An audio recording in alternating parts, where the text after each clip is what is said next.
inicio nuestra clase de macroeconomía del día de hoy. Ya tenemos programada el examen para la próxima semana, el día martes 20.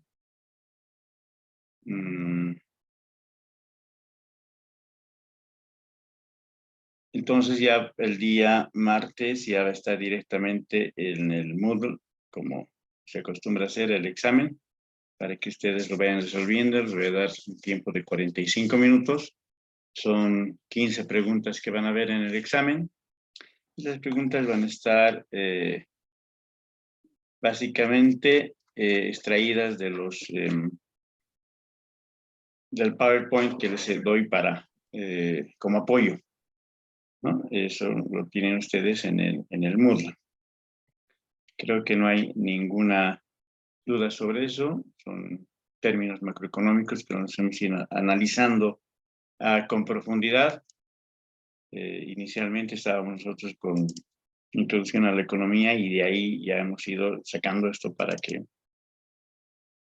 puedan entenderlo de mejor forma. Pero básicamente no hay nada nuevo en el examen, excepto todo lo que hemos ido nosotros avanzando.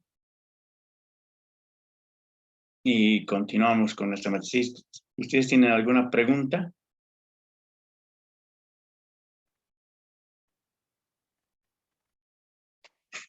Nadie tiene.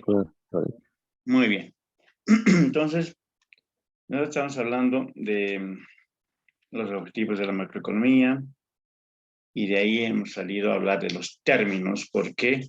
De los términos macroeconómicos, porque es importante.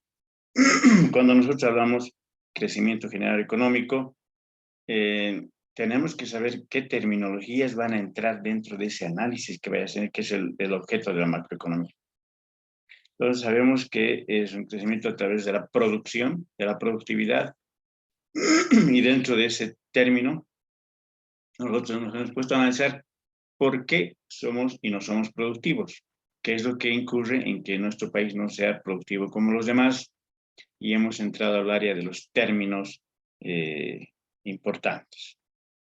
Las reservas también las hemos visto. Aquí hay algunos datos que necesito mostrarles. Miren ustedes lo que nos dicen según los datos del Banco Central de Bolivia. Las reservas internacionales netas se bajaron en 1.29 millones. Los primeros días del 19, estamos hablando del 19. A fines del 19 nosotros teníamos 7.000 millones y a 31 de diciembre del 2019 tenemos 6.000 millones.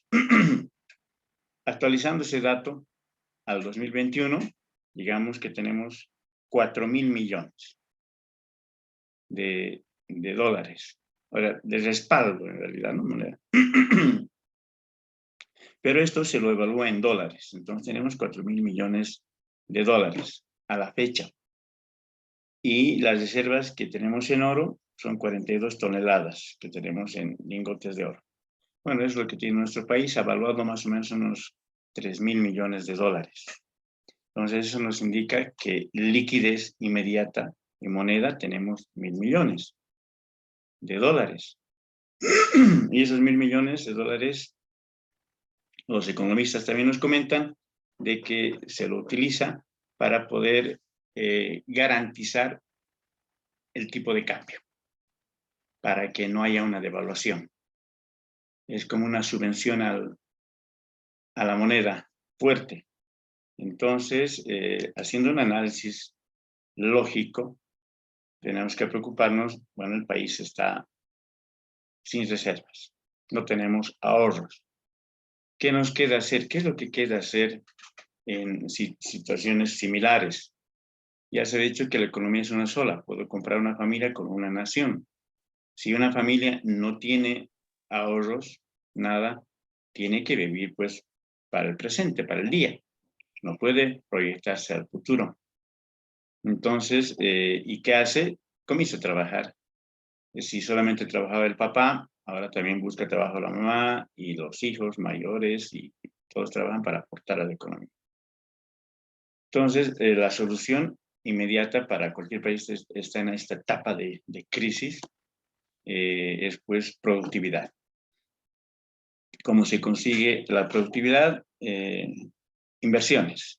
Inversiones extranjeras, inversiones nacionales, inversiones del Estado.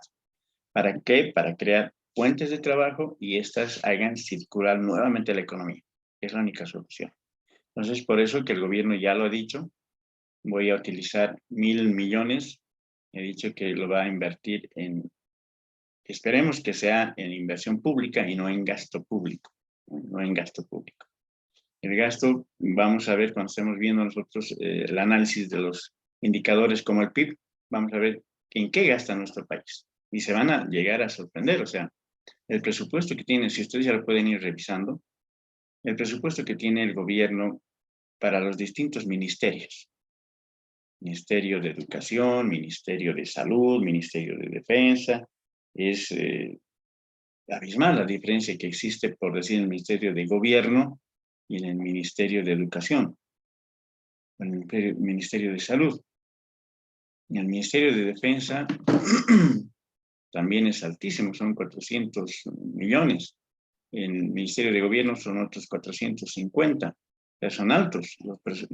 Y eso está basado, respaldado con el gasto público. Entonces, si el gobierno ha anunciado que va a utilizar 1.000 millones, ojalá, esperemos que sea así, en productividad y no tanto en gasto público. Habíamos hablado también de lo que es la inflación, hemos visto lo que ha ocurrido en Venezuela, la catástrofe que tiene, hemos llegado a 2.000, esto se ha superado, esta inflación de 2 millones, el último informe que vimos ha sido de 5 millones al 2020, hemos hablado de este tipo de inflaciones que tenían que preocuparnos, de la reptante y de la subyacente, y vamos, los objetivos ya habíamos revisado también.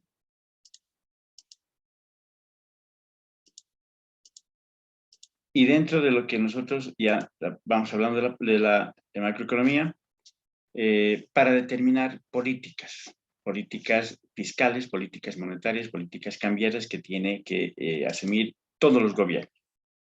Cuando estamos hablando nosotros de una política fiscal, nosotros determinamos qué es lo que el gobierno puede controlar. Justamente sale el nombre de ahí, fiscal, de fiscalizar. Entonces, él hace fiscalizar y controlar. Él arma primero el presupuesto y todo lo que significa el gasto público, impuestos, cómo va a controlar. Él ya va calculando las variaciones que va a haber en la inflación y tiene que básicamente mantener pues una economía creciente. Entonces, son políticas. Cuando hablamos del gobierno, lamentablemente nosotros no tenemos la oportunidad pues, de escuchar cuando tenemos que hacer las elecciones un debate. Si es que ahora ha habido un debate, ha sido pues simplemente una presentación de fórmulas, pero en otros países se acostumbra a tener debates entre los candidatos que quieren dirigir el gobierno de un país. Entonces, estos debates, ellos tienen que presentar todos estos términos, ellos tienen que presentar cuáles van a ser sus políticas fiscales, cuáles van a ser las políticas económicas, cuáles van a ser las monetarias, cambiarias, ¿por qué son políticas? Hablamos de política, porque es la aplicabilidad que se le va a dar. Muchas veces confundimos política con politiquería, son dos cosas totalmente diferentes. La política está dirigida a lo que significa las personas. De ahí sale la palabra política. Si ustedes investigan, la palabra política está confundida ahora porque nosotros pensamos que hablar de política es los políticos, los politiqueros que hacen las cosas mal, y la política básicamente habla de lo que es el gobierno, cómo es el gobierno. Él dice cómo está organizada la sociedad, las actividades que va a tener ese gobierno a través de los distintos ministerios. Esta palabra, sabemos, ya lo saben ustedes, que es una palabra griega y que deriva, que dice comunidad, la comunidad que se administra por sí misma, eso significa polis, Y política deriva de la palabra griega polis. Entonces decimos que es cómo se administra uno mismo, cómo nos administramos. Eso es la política. Y todos, ¿no? Tendría que haber participación total de todos los, o representación de todos los habitantes de ese estado. Entonces, él tiene que decir cómo nos vamos a manejar en el área fiscal, cómo nos vamos a manejar en el área monetaria. Tendríamos que saber nosotros, cada uno de nosotros, para poder votar, pero lamentablemente no, pues o sea, nosotros votamos porque nos lo han dicho así nuestros papás o los abuelitos. Los abuelitos, no hay que votar por el MNR porque era bueno, sí, en su época era bueno, pero el abuelito es del MNR y nos incita a votar por él. O vamos a votar porque está pintudo el candidato y me gustan los bigotes, o así, diferente. No nos ponemos a analizar. Se habría una conciencia política en todos los habitantes, ahí podríamos elegir de buena manera. Porque ellos tienen que decirnos, durante estos 5 años que yo voy a ser electo, la política fiscal que tengo es esta. Voy a bajar los impuestos al IVA, podría decir. Voy a aumentar los impuestos al consumo específico. Voy a aumentar la cantidad de gente que vaya a pagar impuestos. Y nosotros decimos, ¿y por qué? Más bien, todos quieren decir, por las facilidades que podría darnos, por los beneficios que convendría estar legalmente establecido. Él tiene que garantizarnos. Pero nosotros no escuchamos eso, pues, o sea, no lo escuchamos de ellos. No sabemos, ellos entran al gobierno y después dan las políticas. Tendría que ser al revés. Entonces, nosotros decimos, ¿por qué tendría que facturar? A ver, ustedes imagínense, y es la lógica, esa lógica es pues es un vox populi en nuestro país. ¿Por qué tendría yo que facturar? Imagínense ustedes que ya han terminado la colegiatura y se han graduado ya de licenciados. Ingenieros financieros, ingenieros comerciales, contadores, administradores y listo, y salen a trabajar. Ya sabemos, y lo vamos a ver también, que lamentablemente no existe pues esa cantidad de fuentes laborales para absorber el factor que ustedes tienen, que es el factor trabajo. Y ahora se acostumbra y se estila, pues incluso hasta en las instituciones privadas, de no hacer un contrato indefinido, de hacer contratos por meses, por 2 meses, por 3, por 6, por 1 año, y les van renovando. Y ya no tienen el nombre ni siquiera de ustedes, de ingenieros financieros, consultor en finanzas, lo van a contratar como consultores. Y como son consultores, bueno, ¿qué significa? Justamente yo tengo un experto para consultarle mis problemas, pero no lo voy a tener todo el tiempo. Entonces, le hago el contrato pues por 1 año.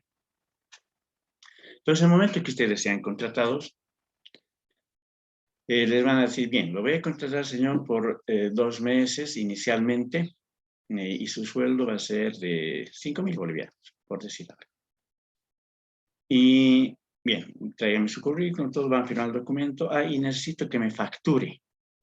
Me tiene que dar una factura por los servicios que me está prestando. Como no me van a contratar, sí lo vamos a contratar, pero es como un consultor externo. No trabaja para nuestra empresa. Es como un tercerizado. Entonces me tiene que dar una factura. Bien, entonces ustedes dicen, no hay ningún problema, yo quiero el trabajo y voy. Van a ustedes impuestos nacionales, sacan su NIT, se registran y dicen, voy a prestar servicios profesionales. Muy bien, señor. ¿Qué es usted? ¿Qué profesión tiene? Soy ingeniero financiero. Listo. O soy abogado, o soy ingeniero comercial, contador, lo que fuera. Entonces ustedes van y pasa el mes, los señores dicen, bueno, factúreme para que le pague. Ustedes hacen la factura a nombre de la empresa por 5.000 bolivianos, ¿sí? Y se lo dan. Y ellos les cancelan los 5.000 bolivianos. Pero los de 5.000 bolivianos ustedes tienen hasta el 20 del próximo mes, ya lo saben, para pagar. ¿Y cuánto tienen que pagar ustedes? El 16%. De los 5.000 ustedes tienen que pagar el 16%, que significa 800 bolivianos. De los 5.000 por punto 16, tienen que pagar 800 bolivianos. cada mes. Entonces, lo que ustedes están recibiendo simplemente son el sueldo real. Eso es el salario nominal, 5.000. El salario real que ustedes reciben es 4.200. Listo, es lo que reciben físicamente. ¿Por qué? Porque tienen que pagar 800. Y ustedes me dirán, no, Licen, se está equivocando. No es los 800. Puede ser que sea el 3% del IT, impuesto a las transacciones. Pero el IVA me lo puedo descontar. Y me puedo descontar todo el IVA. Entonces, estamos hablando de que yo gano 5.000 y me dicen ustedes, porque así se los han enseñado en la contabilidad, en la materia de contabilidad, que van a pagar solamente el 3%. Entonces, yo tenía que pagar solamente 150. Dice, no tengo que pagar los 800 que usted me está indicando ahora, porque esos 650 yo me los podría descontar con un crédito fiscal. Ah, explíqueme qué es eso. Usted, por recibir la plata, crea un débito fiscal y por comprar con facturas puede tener un crédito fiscal. Si usted gasta todo su dinero, estamos tas con tas, el crédito fiscal 650, el débito fiscal 650 y no paga el IVA, solamente paga 150 bolivianos del IT. Bien, eso es lo que dice la teoría, así nos los han enseñado en la contabilidad, a mí y a ustedes. Pero la realidad de la política fiscal es diferente, porque es una política fiscal. Él ha decidido así. El que va a gobernar decide eso. Entonces, yo digo, porque, a ver, explíqueme por qué la política fiscal dice que yo tengo que pagar todo. Porque dentro de lo que significa cuando usted vaya a descontarse, yo voy a llevar todas mis facturas.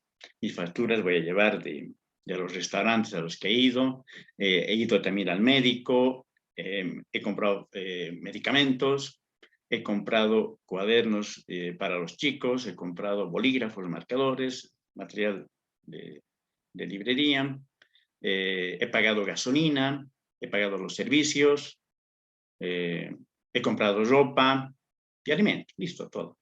Y todos suman los 5.000. Yo voy a descargarme y me dicen, un momentito, señor, usted no puede descargarse esas facturas. Yo le digo, ¿por qué? Porque usted solamente tiene que descargarse las facturas que le sirven para su trabajo. Ah, y entonces, ¿que no me sirve la comida? No, señor. La ropa tampoco. Medicamentos tampoco. ¿Qué me sirve? Podría descargarse material de escritorio. Ya, pero he comprado 3 puntabolas y un paquete de hojas que cuesta 30 pesos. En mi gasto en material de escritorio son 50, sí, solamente eso. Y la gasolina, no puede. Pero cargo al carro para irme a trabajo, sí, señor, pero no. Y la comida, no vuelvo a mi casa y como ahí en el centro, no, tampoco.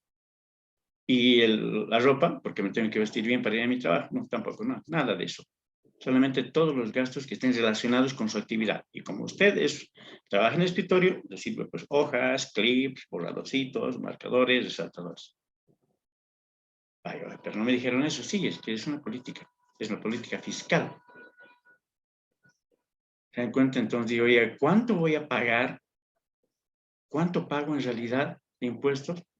Y a fin de impuestos a las utilidades, a fin de gestión, igual me llaman los de impuestos internos y me dicen, señor, quiero saber cuánto ha ganado usted en este año, cuánto ha percibido. Yo digo, me han pagado 5.000 bolivianos cada mes. Bien, usted tiene 5.000 bolivianos cada mes, esto por 12, usted ha recibido 60.000 bolivianos al año. ¿Es cierto? Sí, sí, 60.000. Bien, de eso usted, señor, me va a pagar el 25%. ¿Qué? Me paga 15.000. Oye, está loco, me paga 15.000. ¿Por qué? Porque es el impuesto a las utilidades. Y usted como profesional está generando dinero y entonces por lo tanto me tiene que pagar. ¿Cómo puedo? Oiga, gano 15.000, aparte tengo que pagar cada mes 800. 15.000 que me está cobrando por una parte del gobierno, por otra que tengo que pagar 800 cada mes. Son 9.600 más los 15.000 que voy a pagar, son 24.600, menos los 60.000 que yo cobrar todo el tiempo, me quedo con 35.000. Entre 12 meses, al final mi sueldo es 2.900. ¿Así funciona? Sí, señor, así funciona aquí en Bolivia, porque esas son las políticas fiscales. Pero puede descontarse con esos gastos que usted vino y me dijo, de la comida y todo, junte todas sus facturitas, júntelas durante todo el año y con eso se puede descargar. Oiga, ¿dónde están mis facturas? No se las he botado de rabia, no tengo nada. Entonces paga así directamente. Ah, pero como el gobierno es bonito, le va un salario le puede rebajar. No, pero es igual, es altísimo. Y esas son las políticas fiscales, ellos definen. ¿Y por qué define así el gobierno? Porque necesita ingreso. Y ese ingreso que vaya a tener lo va a distribuir entre toda. Son políticas, en cada país diferente. Es por eso que a veces el gobierno controla y dice por qué están sacando su dinero o lo están llevando a paraísos fiscales. ¿Han escuchado ustedes este término de paraíso fiscal? Lo han escuchado porque nosotros aquí en Cochabamba hemos tenido un problema grande, pues del Patato Méndez, ¿se acuerdan? Y de la gente que era de Comteco, que sacó el dinero, creo que 11 o 17 millones a un paraíso fiscal. ¿Y por qué hace eso la gente? ¿Por qué todos escuchamos hay que llevar la plata a los paraísos fiscales? Porque los impuestos que nos piden en esos países, como podría ser Panamá, las Islas Vírgenes, todas las islas del Mediterráneo, ¿por qué? Porque sus tasas son bajísimas. Si nosotros pagamos el 25% de impuesto a las utilidades en esos países, por eso se llaman paraíso fiscal, porque es bajísimo. Ellos pagan el 4% de impuesto a las utilidades. Imagínense, 4%, comparando con 25%. ¿Dónde quieres invertir tu plata? Donde pague menos impuestos, pues por eso me lo saco, me lo llevo. Ahora, ¿está mal llevarse el dinero? No, no está mal. ¿Y por qué está prohibido? Lo que está prohibido es sacarlo del país sin comunicar al gobierno. Si yo quiero sacar mi dinero, ustedes pueden ir viajar en el aeropuerto y llevan 10,000 bolivianos $10,000 en su saco. Y se van sentando al avión. Pero si en ese momento saque sus cosas y ustedes sacan los 10,000 y lo dejan ahí para que pase por el detector, dice, ¿y este dinero? ¿Dónde está su boletita de declaración? ¿Qué? Tiene que declarar, señor, que está sacando estos 10,000. A mí nadie me dijo nada. Si lo sabe, tiene que saberlo porque usted es un ciudadano boliviano. Tiene que hacer declaración. Bien, lo agarran del cuello y lo llevan a la policía. Declare. ¿De dónde tiene este dinero? ¿Para qué lo está sacando? ¿Por qué no ha declarado? Porque al declarar el dinero tienen que pagar un impuesto por sacarlo. Entonces, si existe un problema en los paraísos fiscales es porque la gente lo saca sin que lo sepa el gobierno. Dice, oiga, ¿por qué voy a pagar impuesto por lo que estoy sacando mi plata? Lo saco pues sin que sepa y lo lleva sin que sepa. No lleva el dinero sin que sepa y hace su negocio en Panamá o en las Islas Caimán o en las Islas Vírgenes. Y ahí va a tener ingresos y va a pagar muy poquito impuesto. No está penado eso, no. Lo que está penado es el hecho de que lo saque sin avisarme. El gobierno me tiene que avisar que usted está sacando ese dinero y me tiene que pagar un impuesto por sacarlo. Entonces, ese es el problema, no es el problema que lo saque. Entonces, ¿quién no va a querer sacar y tener su empresa pues en Panamá y pagar el 4% de impuesto a las utilidades y aquí el 25% y tener que pagar al 16% más de IVA EIT? Entonces, esos países viven justamente de eso, porque la gente lleva su plata, llega su plata. No importa el 4%, pero es como una señora, ¿verdad? Dice, prefiero ganar poquitito, pero vendo harto.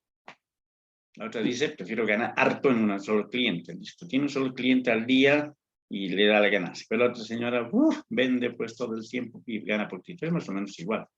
Los paraísos fiscales por eso cobran muy poco impuesto. Por eso la gente saca su dinero. No porque sean países truchos, que sean países ilegales, no. Esa es su política fiscal, es la política fiscal que tienen esos países, esas islas. Panamá, las Islas Vírgenes, las Islas Caimán, tienen esa política. Y como la gente va y lleva su dinero, él lo presta también, ¿no? Presta, es un prestamista. Entonces, de ahí está ganando el dinero. Entonces, las políticas fiscales es las políticas que tienen que darle al gobierno. ¿Cómo se va a mover? ¿Cómo mueve la economía? ¿Qué voy a hacer con ese dinero? ¿De dónde consigo dinero y cómo lo voy a gastar? Y es básicamente en gasto público. Y eso hace para mantener una estabilidad económica, ¿se dan cuenta? Acá en nuestro país nos exige pagar muchos impuestos porque el gobierno necesita dinero. Con ese dinero de los impuestos, él hace las carreteras, paga a los militares, paga a los profesores, paga a los médicos, hace infraestructura, con todo lo que vemos. Tendría que ser así, con eso. No tendríamos que recurrir a préstamo, tendríamos que tener nosotros una cantidad de dinero para poder hacer lo que nosotros vayamos a decidir. Entonces, él se apoya en la macroeconomía para ver esos ciclos económicos, para ver el PIB, los indicadores y todo. Entonces, está basada. La otra política es la política monetaria. Y esta política monetaria es igual un conjunto de leyes, normas, reglas, pactos que él hace el gobierno. Y el objetivo principal es conseguir una estabilidad de dinero. Evitar desequilibrios prolongados, dice, en la balanza de pagos. ¿Qué es lo que pasa? Y qué es lo que pasa con otros países. Esta política monetaria dice, bueno, que no varíe demasiado el dólar, o que varíe cuando lo necesito. Tengo demasiada producción, devalúo un poco mi moneda y la gente va a comenzar a exportar. Y eso me va a traer, ¿qué? Divisas, pues. La gente se exporta a los países que están exportando. O sea, ¿a quién está llegando? Todo argentino, todo brasileño y todo chileno. ¿Qué está llegando a ellos? Dólares. ¿Se encuentra? Llegando dólares. Porque toda la operación la vamos a hacer en moneda fuerte. Entonces él devalúa su moneda y ellos dicen, no, lo vendo afuera. Lo venden afuera y nosotros para comprar eso pagamos en dólares. ¿Y qué es lo que recibe el gobierno? Dólares. Porque el empresario que va a fabricar eso, ese producto que nos está vendiendo, recibe dólares de nosotros los bolivianos, lo invierte en materia prima y sigue produciendo y siguen llegando los dólares, siguen llegando los dólares. Y al llegar dólares a un país, mantiene ahí una estabilidad económica. ¿Por qué? Porque tiene respaldo su moneda. Ahora es una política monetaria, la devaluación, claro que es una política monetaria. En algunos países, el hecho de que cambien el gobierno, ya saben qué tipo de política va a entrar. Digamos que en Ecuador antes era, con Correa ha sido bien fuerte el socialismo. Ahora que está entrando Lasso, dice nada. Aquí vamos a hablar, se declara conservador, pero liberalista. Significa lo que sabemos, el liberalismo. ¿Qué es el liberalismo? Vendan, puedan, todo lo que puedan, produzcan lo que puedan, vendan lo que puedan, yo los controlo. Entonces ya no es socialista, ya no dice yo voy a controlar, yo lo voy a administrar. Él dice no, haga, es liberalista. Entonces al saber que uno es liberalista, sabe cuáles van a ser las reglas del juego. ¿Qué dice liberalismo? Bueno, produzca, venda, comercialice, como usted quiera, y yo le cobro el impuesto y le controlo, que no sea muy abusivo con los precios y todo eso. Es un ente controlador el gobierno. Entonces, todas esas políticas ya tiene que decirlas, si las dice, las debe decir. ¿Y cuándo nos enteramos nosotros? El pueblo, ¿cuándo se entera? No vamos a leer toda su carpeta que debe tener 500 hojas para su plan de gobierno. Él nos tiene que decir, es mejor escucharlo en la televisión. Entonces, ahí en la televisión, cuando hay un debate, ellos se preguntan, dice, ¿y por qué vas a devaluar? ¿Y cómo vas a devaluar? ¿Y qué es el tipo de cambio? ¿Y en qué vas a invertir? Entonces ya se van cuestionando y nosotros nos vamos enterando de lo que quieren hacer y vamos a ver cuáles son sus políticas de actividad, de acción. Esa política monetaria dice, se utiliza para gestionar el dinero del crédito del país, regular la cantidad de dinero en la economía, o sea, todo, absolutamente todo lo que ocurre con el dinero, ellos ya tienen, ya es una política. Es como cuando uno es elegido pues, presidente del club de fútbol o presidente del curso, y dice, eso es lo que voy a hacer que el recreo se amplíe 5 minutos y que los exámenes no sean difíciles. Él nos propone, es de la misma forma. Entonces, estas políticas que tiene el gobierno tienen que ser definidas, todas para mantener una tranquilidad económica y social. ¿De qué cantidad de dinero, de dónde voy a sacar? ¿Me voy a prestar este dinero? ¿Para qué? Para hacer prospección para gas, para que a futuro nosotros podamos tener gas y combustible, todo eso. Él no sabe. Y dice, voy a ir devaluando de a poquitito nuestra moneda para que podamos exportar y seamos competitivos en el exterior y podamos tener mayores recursos. Todo eso tiene que hablar, el decir, ¿cómo va a ser el banco? ¿Cómo voy a manejar? Y eso son políticas que ya sabes, o sea, no sé qué pasará, puede haber algunas contingencias, pero tú tienes que decir cuál es tu proyecto. Si quieres que la gente produzca en tu país, ¿cómo puede producir? ¿De dónde va a sacar dinero? El bono que les da el gobierno de 500 y 1000 bolivianos no sirve para hacer una empresa. Necesito muchísimo más, estamos hablando de millones de dólares. Y yo lo puedo proponer. Mi política es, vamos a ser productivos. Pero no solamente que, ya, perfecto. Todos los que queremos ser productivos, ¿y cómo?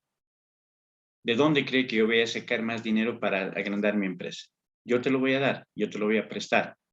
Voy a prestarme dinero del Fondo Monetario Internacional, del Banco Mundial, de los iraníes, de los chinos, de cualquiera, y yo voy a traer dinero y lo voy a inyectar a la economía mediante los bancos para que ustedes saquen créditos blandos y puedan poner sus empresas. Eso va ligado a la política fiscal. ¿Qué va a decir? Todos los equipos que tengan, todos los activos y productivos no van a pagar las tasas arancelarias altas. ¿Sí? Las camionetas que sean de trabajo, las camionetas utilitarias van a tener una tasa de importación del 2%, podría decir. Claro, porque si camionetas, yo me voy a traer pues una Ford Ranger o me voy a una carísima, que no me sirve para trabajar. ¿Te dan cuenta? Y una que es cómoda, tiene airbag, tiene aire acondicionado, tiene todo, tiene cerebro y todo. Pero eso no lo voy a traer para trabajar porque la capacidad de carga que tiene es pues, pequeña. Entonces, mientras una camioneta utilitaria que tiene su asiento así recto y que tiene sus vidrios así manuales y que tiene una radio, no tiene nada más, no tiene nada. Entonces, esas sí me sirven para trabajar, para comercializar, para llevar productos, traer. Eso es barato. Maquinarias, igual puedo decir, van a tener un porcentaje de importación del 1%, del 2% nominal, para que la gente saque dinero del banco, política monetaria, voy a bajar las tasas para que la gente saque. ¿Cómo ha ocurrido? Han bajado las tasas de los préstamos para viviendas al 5.5%. Toda la gente ha ido a comprar, a sacarse pues, crédito, una forma de inyectar dinero. Pero eso no te produce, sí te mueve dinero. ¿Te dan cuenta? Mueve dinero. El crédito para viviendas mueve dinero en la economía. Se compra fierro, se compra estuco, se compran ladrillos, cables, tubos, todo. Pero aparte genera movimiento en la industria de la construcción.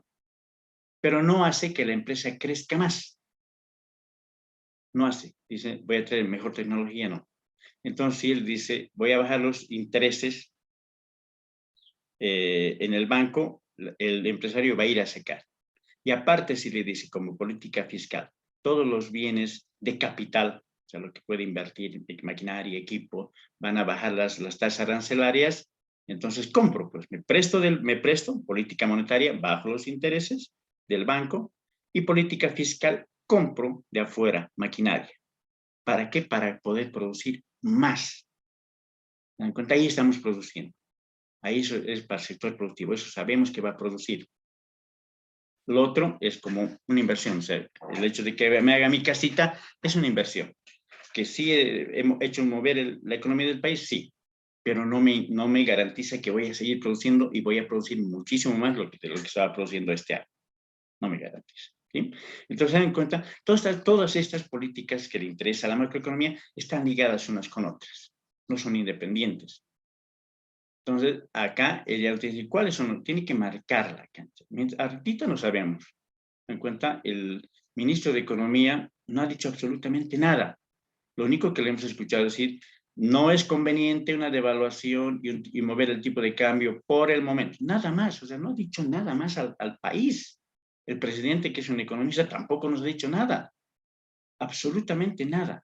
Entonces nosotros no sabemos cómo es la política fiscal, cómo es la política monetaria, cómo va a ser la política cambiaria que va a tener el país. O sea, estamos viviendo ahora, digamos, como que a ciegas. Esperemos que hagan buenas políticas, es lo único que podemos decir. Pero la macroeconomía se interesa de esto. Y ustedes que estamos, y nosotros que estamos estudiando macroeconomía, tenemos que interesarnos. Y tenemos que averiguar cuáles son las políticas, qué es lo que va a pasar. La política cambiaria, la tasa de cambio de divisas. ¿Vamos a devaluar? ¿No vamos a devaluar la moneda? Tendríamos que hacerlo. ¿Vamos a seguir subvencionando el dólar para que no cambie? ¿Eso es bueno? ¿Es malo? Claro, es malo porque tengo que gastar por todos ustedes. ¿Y por qué tengo que gastar por los comerciantes que van a sacar el dinero afuera para traer productos suntuosos como televisores y todo? Porque es un solo segmento que compra todo eso, ¿se dan cuenta? De Bolivia, de los 12 millones, ¿cuántos millones crees que compran estos televisores? Que cuestan 1.500, 1.800, $2.000. ¿Y quién subvenciona para que se traiga eso? El gobierno está subvencionando el tipo de cambio. Entonces, esas son las políticas que estudia la macroeconomía. ¿Qué es lo más conveniente para todos? Es importante que se mantenga este equipo. Sabemos que el tipo de cambio, por lo menos en Latinoamérica, nunca ha estado tan fijo como en Bolivia. De hecho, eso no se cambió desde el 2 de noviembre del 2011. El tipo de cambio no ha variado. Y en otros países, ya está variando alto. Por eso son más competitivos. Políticas, justamente políticas de gobierno. Ellos pueden utilizar esas políticas para determinar.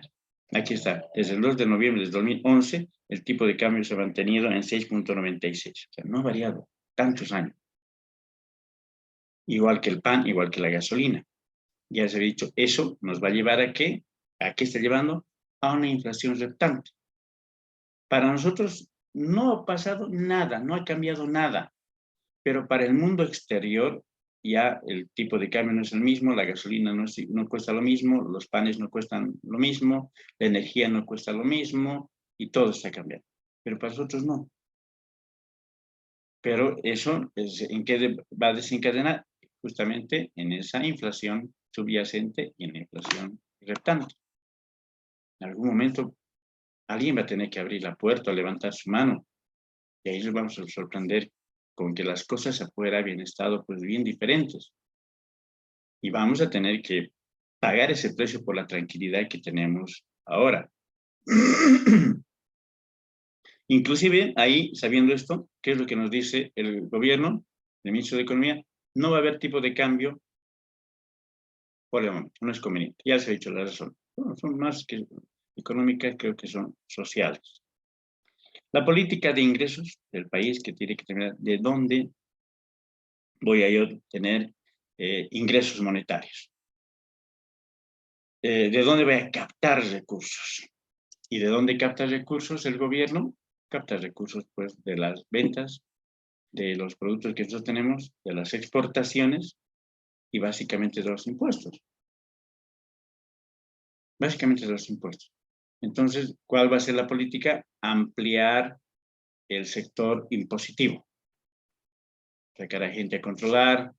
Ojalá que pueda ser que sea un cambio de política para que la gente pueda pagar más los impuestos, para que los que están en el sector de la informalidad entren al sector de la... pero van a entrar no van a entrar pues porque ellos quieren pagar. O sea, si ahora de informal no pago, ¿cuál sería la razón para que yo vaya y pague? ¿Cuál? ¿De buenito? Para poder colaborar a todos los demás bolivianos, pobrecitos que no tienen plata porque no están llegando, pues no lo voy a hacer y nadie lo va a hacer. Tiene que haber un incentivo y que me diga, señor, usted paga sus impuestos, pero tiene este beneficio. Es otra cosa. Sí, eso me gusta.